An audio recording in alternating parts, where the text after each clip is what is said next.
सुप्रभात विद्यार्थीगण।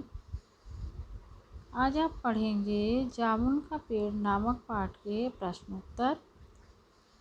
कुछ प्रश्नों के उत्तर कल के वीडियो में भी समझाए गए थे। तो आइए आरंभ करते हैं प्रश्नों के उत्तर।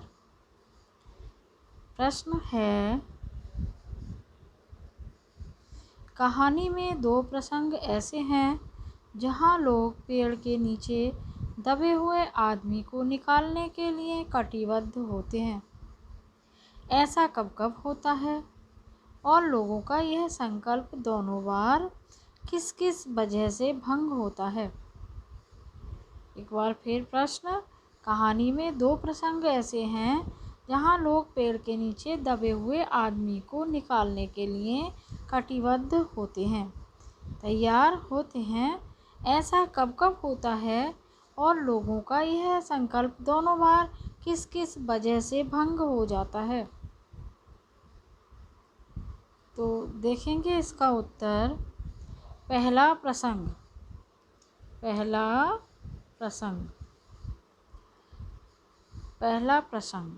पहली बार सचिवालय के क्लर्कों ने पेड़ को हटाने की कोशिश की, लेकिन तभी सुपरिंटेंडेंट दौड़ा दौड़ा आया।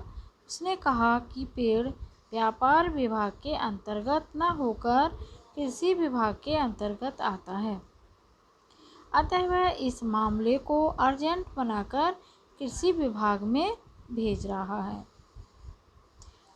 अब है दूसरे प्रसंग में है, दूसरी बार फॉरेस्ट विभाग के कर्मचारी आरी कुल्हाड़ी लेकर पेड़ को काटने के लिए पहुंचते हैं।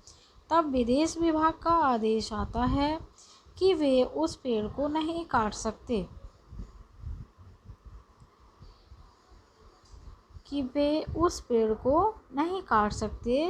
कारण यह बताया गया कि पेड़ पिटोनिया राज्य के प्रधानमंत्री ने लगाया था, अतः उसे काटने पर दोनों राज्यों के संबंध खराब हो सकते हैं तथा देश को मिलने वाली सहायता बंद हो सकती है।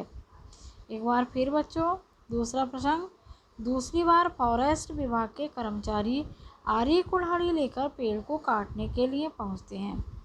तब विदेश विभाग का आदेश आता है कि वे उस पेड़ को नहीं काट सकते, कारण यह बताया गया कि पेड़ पिटोनिया राज्य के प्रधानमंत्री ने लगाया था, अतः उसे काटने पर दोनों राज्यों के संबंध खराब हो सकते हैं तथा देश को मिलने वाली सहायता बंद हो सकती है।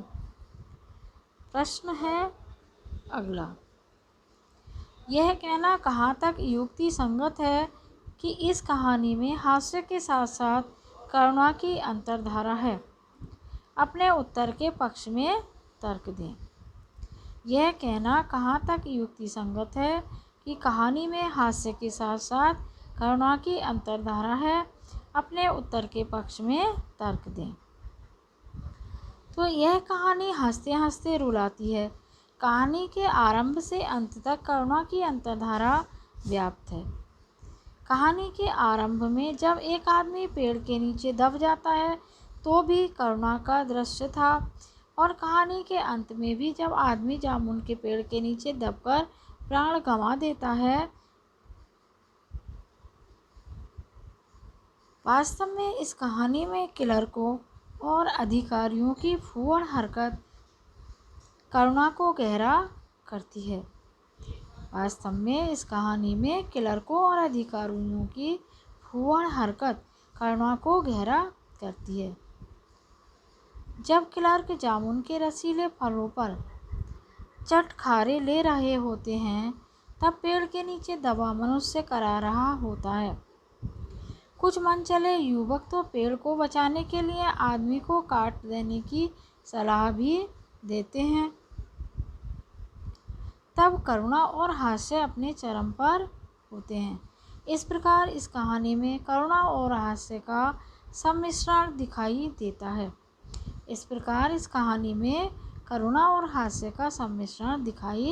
देता है।